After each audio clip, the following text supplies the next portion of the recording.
സംസ്ഥാനത്ത് മഴ മുന്നറിയിപ്പിൽ വീണ്ടും മാറ്റം. കൂടുതൽ ജില്ലകളിൽ അതിശക്തമായ മഴയ്ക്ക് സാധ്യത. 9 ജില്ലകളിൽ അതിതീവ്രമായ മഴ മുന്നറിയിപ്പ്. 5 ജില്ലകളിൽ ഓറഞ്ച് അലർട്ട്. ശക്തമായ മഴയെ തുടർന്ന് 9 ജില്ലകളിലെ വിദ്യാഭ്യാസ സ്ഥാപനങ്ങൾക്ക് അവധി. ശക്തമായ മണ്ണിടിച്ചിലിനെ തുടർന്ന് പൊന്മുടി അടച്ചു. കല്ലാർ പൊന്മുടി റോഡിൽ 12ാം വളവിലും മണ്ണിടിച്ചിൽ. പാലോട് എക്സ് സർവീസ് കോളനിയിലും ഗോഡൌണിലും വെള്ളം കയറി. അരുവിക്കര ഡാമിൽ ജലനിരപ്പ് ഉയർന്നതിനെ തുടർന്ന് ഷട്ടറുകൾ തുറന്നു. ഇപ്പോൾ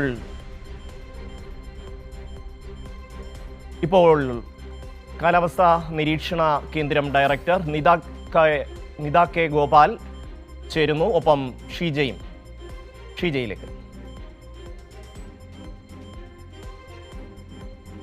ഏതായാലും സംസ്ഥാന വ്യാപകമായി തന്നെ കഴിഞ്ഞ ദിവസം വൈകുന്നേരം മുതൽ ആരംഭിച്ച മഴ അത് ഇപ്പോഴും പലയിടങ്ങളിലും തുടരുകയാണ്. റെഡ് അലേർട്ടും ഓറഞ്ച് അലേർട്ടുമാണ് സംസ്ഥാനത്ത് ഇന്നിപ്പോൾ പ്രഖ്യാപിച്ചിരിക്കുന്നത്. ഏതായാലും ഇനി മഴയുടെ ഗതി ഏത് രീതിയിലായിരിക്കും തുടർന്നുള്ള മണിക്കൂറുകളിൽ എന്നത് സംബന്ധിച്ചുള്ള കാര്യങ്ങളിൽ കൂടുതൽ നമുക്ക് വ്യക്തത വരേണ്ടതുണ്ട്. ഇപ്പോഴേതായാലും നമുക്കൊപ്പം കൈരളി ന്യൂസിനൊപ്പം ചേരുന്നത് കാലാവസ്ഥാ നിരീക്ഷണ കേന്ദ്രം ഡയറക്ടർ നിത കെ ഗോപാലാണ്. ഏത് രീതിയിലാണ്? കാരണം രാവിലെയൊക്കെ വലിയ കഴിഞ്ഞ ദിവസം ആരംഭിച്ച മഴ പുലർച്ചെ വരെയും പലയിടങ്ങളിലും തുടർന്നു. ഇപ്പോഴും പലയിടങ്ങളിലും മലയോര മേഖലയടക്കം വെള്ളം കയറിയ ഒരു അവസ്ഥയിലാണ്. ഇനിയുള്ള മണിക്കൂറുകളിൽ മഴ എങ്ങനെയാണ്? അതിൻ്റെ ഒരു തോത് കുറയുമോ?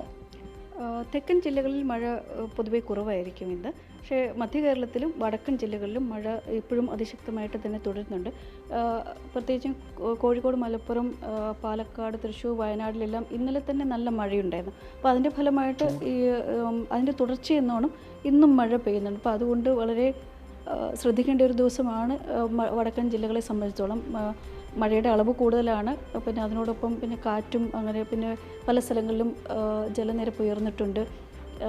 മലവെള്ളപ്പാച്ചിലുണ്ട്. അതുപോലെ മിന്നൽ പ്രളയം, മലവെള്ളപ്പാച്ചിൽ പോലെയുള്ള കാര്യങ്ങൾ ആ ജില്ലകളിൽ നമുക്ക് ഇന്നും പ്രതീക്ഷിക്കേണ്ടിയിരിക്കുന്നു.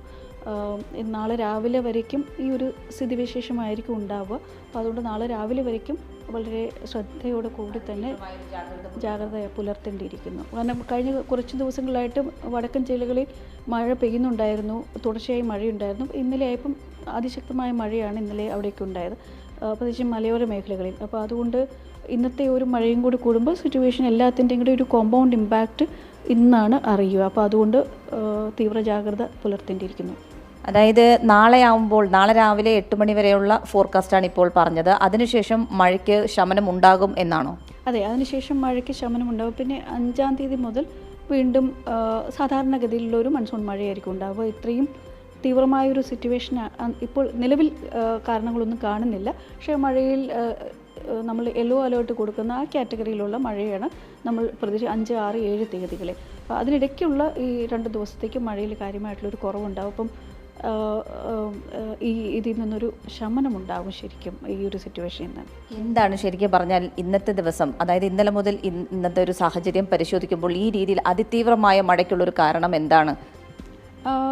ഒന്ന്, നമുക്കൊരു ന്യൂനമർദ്ദ പാത്തിയുണ്ട്. അതായത് നമ്മുടെ പടിഞ്ഞാറ് തീരം ഗുജറാത്തിൻ്റെ തെക്കൻ തീരത്ത് നിന്ന് കേരളം വരെ നീളുന്ന ഒരു ന്യൂനമർദ്ദ പാത്തി, പിന്നെ ശക്തിയായിട്ടുള്ള തെക്ക് പടിഞ്ഞാറൻ കാറ്റ്, പിന്നെ ഒരു ഫാക്ടറും കൂടിയുണ്ട്, ഈ അന്തരീക്ഷ മർദ്ദത്തിൻ്റെ ഒരു വ്യത്യാസം. അതായത് തിരുവനന്തപുരം മുതൽ ഗുജറാത്ത് വരെയുള്ള, നമ്മൾ ശരിക്കും എടുക്കുന്നത് ബോംബെയിൽ കൊളാബ ഒബ്സർവേറ്ററിയും തിരുവനന്തപുരം ഒബ്സർവേറ്ററിയും തമ്മിലുള്ള പ്രഷർ ഡിഫറൻസ് ആണ് നമ്മൾ എടുക്കുന്നത്. അറ്റ്മോസ്ഫിയർ പ്രഷറിലുള്ള ഡിഫറൻസ് അത് വളരെ കൂടുതലാണെങ്കിൽ നമുക്ക് അതിശക്തമായ മഴയുണ്ടാകും. അപ്പം ഇന്ന് നോക്കുമ്പം ഇന്നലെയും ഇന്നുമായിട്ട് അത് കുറച്ച് ശക്തി കൂടിയാണ് ഇരിക്കുന്നത്. അതായത് നല്ല മർദ്ദവ്യത്യാസമുണ്ട്. അപ്പോൾ അങ്ങനെയുള്ളൊരു സാഹചര്യത്തിലാണ് പരക്കെ വ്യാപകമായിട്ട് അതിശക്തമായിട്ടുള്ള മഴ കേരളത്തിലുണ്ട്. അപ്പോൾ ഇങ്ങനെ പല ഫാക്ടേഴ്സ് ഒന്നിച്ച് വന്നപ്പോൾ ഇതുവരെ ഉണ്ടായിരുന്ന ആ ഒരു മഴയില്ലാത്ത ആ ഒരു ദിവസങ്ങളിൽ നിന്ന് അത് പെട്ടെന്ന് അതിശക്തമായ മഴ പെയ്യുന്ന ഒരു സാഹചര്യത്തിലേക്ക് വന്നു.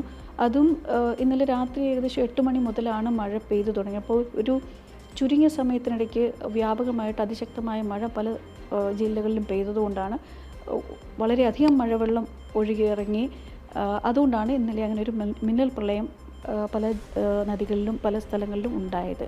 അതീവ ജാഗ്രത പക്ഷേ ഈ രീതിയിൽ തന്നെ തുടരണം എന്നുള്ളതാണ് നിലവിൽ നൽകിയിട്ടുള്ള നിർദ്ദേശം, അല്ലേ? അതെ, ഇന്ന് ഒരു ദിവസം കൂടി. കാരണം പത്തനംതിട്ട, കോട്ടയം, ഇടുക്കി ജില്ലകളിൽ മഴയിൽ കുറവ് പ്രതീക്ഷിക്കുന്നുണ്ടെങ്കിലും ഇന്നലത്തെ മഴ മലയോര മേഖലകളിൽ പെയ്ത മഴയൊക്കെ മഴവെള്ളം ഒഴുകിയിറങ്ങി നദികളിലൊക്കെ എത്താൻ ഇനിയും സമയമെടുക്കും. അപ്പോൾ അതുകൊണ്ട് പ്രത്യേകിച്ചും ഈ നമ്മുടെ ഇടനാട് തീരപ്രദേശങ്ങളിലൊക്കെ ആ ഒരു കിഴക്കൻ വെള്ളം നമ്മൾ സാധാരണ പറയാം. അപ്പോൾ ആ കിഴക്കൻ വെള്ളത്തിൻ്റെ ഒരു എഫക്റ്റ് ഇനിയും വരാനിരിക്കുന്നതേ ഉള്ളൂ. അപ്പോൾ അതുകൊണ്ട് തന്നെ ജാഗ്രതയിലൊരു കുറവും വരുത്താൻ പാടില്ല. മഴയിലൊരളവ് കുറയുന്നേ ഉള്ളൂ, പക്ഷേ അതുകൊണ്ടുള്ള മറ്റ് മഴയുടെ അനുബന്ധമായിട്ടുള്ള ദുരിതങ്ങളൊക്കെ ഇന്നും പ്രതീക്ഷിക്കേണ്ടിയിരിക്കുന്നു. അതുകൊണ്ട് ഇന്ന് പകലും ഇന്ന് രാത്രിയും നമ്മൾ ജാഗ്രതയിലൊരു കുറവും വരുത്താൻ പാടില്ല.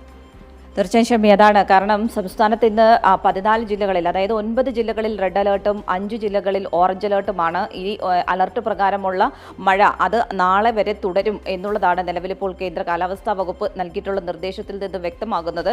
അതുകൊണ്ട് തന്നെ ഇന്ന് രാത്രി ഉൾപ്പെടെ ആ രീതിയിലുള്ള അതീവ ജാഗ്രത സംസ്ഥാന വ്യാപകമായി തന്നെ തുടരണം എന്നുള്ള ഒരു നിർദ്ദേശം തന്നെയാണ് നിലവിൽ എല്ലാ ജില്ലാ ഭരണകൂടങ്ങൾക്കും നൽകിയിട്ടുള്ളത് എന്നുള്ള കാര്യം തന്നെയാണ് ഇപ്പോൾ കാലാവസ്ഥാ നിരീക്ഷണ ഡയറക്ടർ അനീത കെ ഗുൾബ കൈരളി ന്യൂസിനോട് വ്യക്തമാക്കിയിരിക്കുന്നത്.